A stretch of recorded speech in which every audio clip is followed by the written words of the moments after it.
ঢাকা থেকে দিল্লি, কলকাতা থেকে ওয়াশিংটন, গত কয়েক ঘন্টায় একটি মাত্র নাম ঘুরপাক খাচ্ছে সবার মুখে মুখে। সেই নাম ডক্টর আসিফ নজরুল। বাংলাদেশের অন্তর্বর্তী সরকারের একাধিক মন্ত্রণালয়ের দায়িত্বপ্রাপ্ত এই উপদেষ্টা এমন কিছু কথা বলেছেন যা শুনে অনেকের হৃদস্পন্দন থেমে যাওয়ার উপক্রম হয়েছে। কেউ কেউ বলছেন এটা সাহসের চূড়ান্ত প্রকাশ, আবার কেউ বলছেন এই ঘোষণা দক্ষিণ এশিয়ার ভূ রাজনীতিতে এক বিশাল ভূমিকম্পের সূচনা করতে পারে। কিন্তু আসলে কি বলেছেন আসিফ নজরুল? কেন তার এই বক্তব্য এত গুরুত্বপূর্ণ? এবং সবচেয়ে বড় প্রশ্ন, এই ঘোষণার পেছনে কি লুকিয়ে আছে? আর গভীর কোনো রাজনৈতিক ষড়যন্ত্র আছে কি? গত কয়েকদিন ধরে বাংলাদেশ ভারত সম্পর্কে যে টানাপোড়েন চলছিল তা হঠাৎ করেই এক নতুন মাত্রা পেয়েছে। ক্রিকেটার মোস্তাফিজুর রহমানকে কলকাতা নাইট রাইডার্স থেকে বাদ দেওয়ার ঘটনাকে কেন্দ্র করে যে ঝড় উঠেছে তা এখন আর শুধু ক্রীড়া জগতেই সীমাবদ্ধ নেই।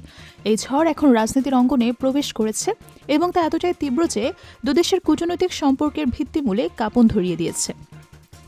আসিফ নজরুল তার ভেরিফাইড ফেসবুক পেজে যে স্ট্যাটাস দিয়েছে তা পড়ে অনেকেই হতবাক হয়ে গেছেন। তিনি স্পষ্ট ভাষায় বলেছেন যে ভারত বাংলাদেশের বিরুদ্ধে মিথ্যা অভিযোগ তুলে যা করছে তা আসলে বাংলাদেশের সাথে যুদ্ধে জড়ানোর আলামত। এই কথাটি যখন একজন সাধারণ নাগরিক বলেন তখন সেটা এককভাবে নেওয়া যায়, কিন্তু যখন একটি দেশের সরকারের একজন দায়িত্বপ্রাপ্ত উপদেষ্টা এই কথা বলেন তখন তার তাৎপর্য সম্পূর্ণ আলাদা হয়ে যায়। মোস্তাফিজুর রহমান বাংলাদেশের অন্যতম সেরা ক্রিকেটার। আইপিএলে তার পারফরমেন্স সবসময় প্রশংসনীয় ছিল। কলকাতা নাইট রাইডার্সের সাথে তার চুক্তি ছিল এবং সেই চুক্তি অনুযায়ী তার খেলার কথা ছিল, কিন্তু হঠাৎ করেই তাকে বাদ দেওয়া হলো কেন? কারণ হিসেবে বলা হলো বাংলাদেশের সংখ্যালঘু নির্যাতন হচ্ছে। এই অভিযোগ কতটা সত্য আর কতটা মিথ্যা সে বিতর্কে না গিয়েও একটা কথা বলা যায় যে ক্রিকেট এবং রাজনীতিকে মিশিয়ে ফেলার এই প্রবণতা অত্যন্ত বিপজ্জনক। ক্রিকেট একটি খেলা, এই খেলার মাঠে রাজনীতি ঝোঁকানো উচিত নয়, এই কথা সবাই বলেন, কিন্তু ভারত এবার যা করলো তা এই নীতির সম্পূর্ণ বিপরীত। একজন ক্রিকেটারকে তার দেশের রাজনৈতিক পরিস্থিতির জন্য শাস্তি দেওয়া হলো। এটা কি ন্যায়সঙ্গত? এটা কি ক্রিকেটের মূল্যবোধের সাথে সামঞ্জস্যপূর্ণ? আসিফ নজরুলের প্রশ্নগুলোর উত্তর দিয়েছেন তার নিজস্ব ভঙ্গিতে। তিনি বলেছেন যে এই ঘটনা উগ্র সাম্প্রদায়িক গোষ্ঠীর চাপের কাছে নতি স্বীকারের প্রমাণ। তিনি আরও বলেছেন যে বাংলাদেশে আইপিএল সম্প্রচার বন্ধ রাখার আহ্বান জানাচ্ছেন। এই কথাটি শুনে অনেকেই চমকে উঠেছেন, কারণ আইপিএল বাংলাদেশে অত্যন্ত জনপ্রিয় এবং এর সম্প্রচার বন্ধ করা মানে বিশাল একটা দর্শক শ্রেণীকে বঞ্চিত করা। কিন্তু আসিফ নজরুল এখানেই থামেননি। তিনি বিসিবিকে নির্দেশ দিয়েছেন যে এই বিষয়টি নিয়ে আইসিসির কাছে আনুষ্ঠানিক অভিযোগ জানাতে, এবং সবচেয়ে বড় কথা হলো তিনি বিশ্বকাপের ভেন্যু পরিবর্তনের দাবি তুলেছেন। তিনি বলেছেন যে যেখানে বাংলাদেশের ক্রিকেটাররা চুক্তিবদ্ধ হওয়া সত্ত্বেও ভারত খেলতে পারছে না, সেখানে গোটা ক্রিকেট দলের পক্ষে বিশ্বকাপ খেলতে যাওয়া নিরাপদ মনে করাটা সম্ভব নয়। তিনি অনুরোধ জানিয়েছেন যে বাংলাদেশের ম্যাচগুলো শ্রীলঙ্কায় আয়োজন করা হোক। এই দাবি কতটা বাস্তবসম্মত তা নিয়েও প্রশ্ন উঠতে পারে, কিন্তু এই দাবির পেছনে যে রাজনৈতিক বার্তা আছে তা খুবই স্পষ্ট। বাংলাদেশে এখন আর চুপ করে থাকতে রাজি না। বাংলাদেশ এখন প্রতিবাদ করছে এবং সে প্রতিবাদ আন্তর্জাতিক মঞ্চে নিয়ে যাচ্ছে। আসিফ নজরুল তার বক্তব্যে একটি গুরুত্বপূর্ণ কথা বলেছেন। তিনি বলেছেন গোলামির দিন শেষ। এই একটি বাক্যে অনেক কিছু বলা হয়েছে। এই বাক্য থেকে বোঝা যায় যে বাংলাদেশে এতদিন ভারতের সাথে সম্পর্কে কিছুটা হলেও অধুন্যস্ত অবস্থানে ছিল এবং সে অবস্থান থেকে বেরিয়ে আসতে চাইছে। এই বাক্য থেকে আরও বোঝা যায় যে বাংলাদেশ এখন মাথা উঁচু করে দাঁড়াতে চায় এবং নিজের সম্মান ও মর্যাদা রক্ষায় যে কোনো পদক্ষেপ নিতে প্রস্তুত। কিন্তু এই ঘোষণার পরপরই অনেক বিশ্লেষক একটি গুরুতর প্রশ্ন তুলেছেন। তারা বলেছেন যে এই ঘোষণা যতই সাহসী হোক না কেন, দিন শেষে এর কার্যকারিতা নিয়ে প্রশ্ন থাকছে, কারণ বাংলাদেশের বর্তমান রাজনৈতিক পরিস্থিতিতে কিছু অভ্যন্তরীণ সমস্যা রয়েছে যা এই ধরনের পদক্ষেপের সফলতাকে প্রশ্নবিদ্ধ করে তুলতে পারে। অনেকেই বলছেন যে তারেক রহমানের কারণে ইউনূস সরকার প্রতিবেশীদের বিরুদ্ধে সঠিকভাবে অবস্থান নিতে পারছে না।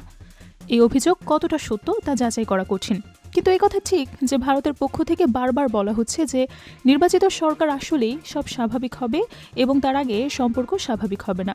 জয়শঙ্কর নিজে এই কথা বলেছেন। এই বক্তব্য ভারতের অবস্থান সম্পর্কে অনেক কিছু বলে দেয়।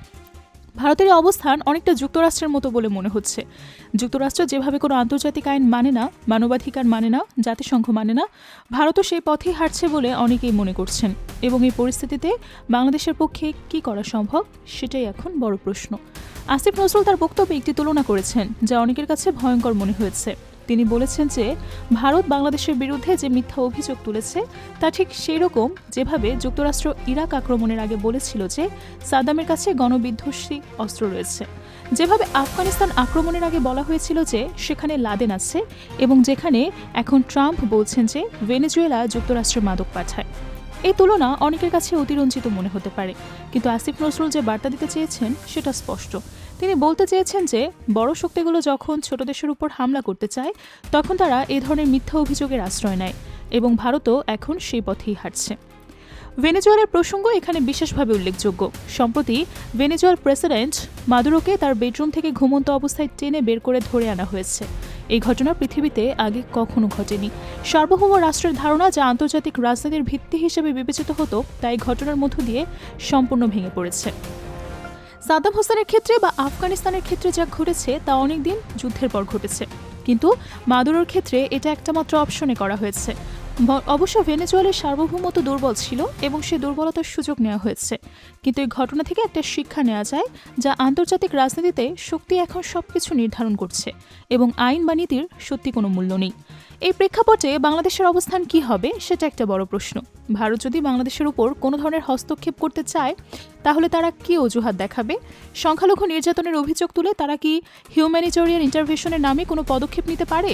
এই প্রশ্নটি অনেকের কাছে অবাস্তব মনে হতে পারে, কিন্তু যারা আন্তর্জাতিক রাজনীতি বোঝে না তারা জানেন যে এ ধরনের ঘটনা অসম্ভব নয়। আন্তর্জাতিক আইনে হিউম্যানিটেরিয়ান ইন্টারভেনশন বা মানবিক হস্তক্ষেপের বিধান আছে। যখন কোনো দেশ কোনো বিশেষ সম্প্রদায়ের উপর ভয়াবহ নির্যাতন হয় তখন সে নির্যাতন বন্ধ করার জন্য বাইরে থেকে হস্তক্ষেপ করা যায়। এই বিধানকে ব্যবহার করেই বড় শক্তিগুলো বিভিন্ন দেশে সামরিক অভিযান চালিয়েছে। যুক্তরাষ্ট্রের যত যুদ্ধ বন্ধ করছে তার প্রায় প্রতিটিতেই তারা কোনো না কোনো অজুহাত দেখিয়েছে। তারা বলেছে মানবতার জন্য যুদ্ধ করছে, মানুষ বাঁচানোর জন্য মানুষ মরছে। এই যুক্তি কতটা গ্রহণযোগ্য তা নিয়েও সত্যি বিতর্ক রয়েছে, কিন্তু বাস্তবতা হলো এই যুক্তি ব্যবহার করেই তারা তাদের কাজ চালিয়ে গেছে এবং জাতিসংঘ কখনো কোনো যুদ্ধকে অবৈধ ঘোষণা করেনি। এই প্রেক্ষাপটে ভারত যদি বাংলাদেশের বিরুদ্ধে সংখ্যালঘু নির্যাতনের অভিযোগ তুলে কোনো পদক্ষেপ নেয় তাহলে তারা ঠিক এই হিউম্যানিটেরিয়ান ইন্টারভেনশনের যুক্তি দেখাবে। তারা বলবে যে বাংলাদেশে কিছু হিন্দু সম্প্রদায়ের উপর নির্যাতন হচ্ছে এবং তাদের রক্ষা করার জন্য তারা হস্তক্ষেপ করছে। এই যুক্তি কতটা সত্য বা মিথ্যা সেটা তখন অন্য কোনো ব্যাপার হবে না, কারণ বড় শক্তিরা যা বলে সেটাই তো সত্যি হয়ে যায়। আসিফ নজরুল এই বিপদ সম্পর্কে সতর্ক করেছেন। তিনি বলেছেন যে ভারত যেভাবে পরিস্থিতি সাজাচ্ছে তাতে এটা স্পষ্ট যে তারা একটা বড় ধরনের পদক্ষেপের প্রস্তুতি নিচ্ছে। মোস্তাফিজুর রহমানের ইস্যুটা এখানে শুধু একটা বলির পাঠার মতো, মূল উদ্দেশ্য অন্য কোথাও। কূটনীতির ভাষায় একটা সীমা থাকে, কূটনীতিতে যুদ্ধকে যুদ্ধ বলা যায় না। তারা বলে হিউম্যানিটেরিয়ান ইন্টারভেনশন, এমার্জেন্সি অপারেশন অথবা অন্য কোনো ভাষা ব্যবহার করা, কিন্তু শেষ পর্যন্ত সেটা যুদ্ধই। মানুষ মারা যায়, দেশ ধ্বংস হয়, কিন্তু কেউ কিচ্ছু বলতে পারে না। আসিফ নজরুল যে কথা বলেছেন সেগুলো কূটনৈতিক ভাষায় না বলে সরাসরি বলেছেন। তিনি যুদ্ধের আলামত শব্দটি ব্যবহার করেছেন। এই শব্দ ব্যবহার করে তিনি স্পষ্ট করে দিয়েছেন যে পরিস্থিতি কতটা গুরুত্বপূর্ণ। এখানে একটা বড় সমস্যা আছে। বাংলাদেশের অভ্যন্তরীণ রাজনীতিতে এমন কিছু শক্তি আছে যারা ভারতের সাথে আঘাত করেছে বলে অনেকেই ভাবেন। জয়শঙ্কর নিজে 40 মিনিট মিটিং করে গেছেন। ভারতের বিভিন্ন এজেন্সি এবং বাংলাদেশে ভারতপন্থী যত সংস্থা আছে তাদের সাথে যোগাযোগ চলছে বলেই শোনা গেছে।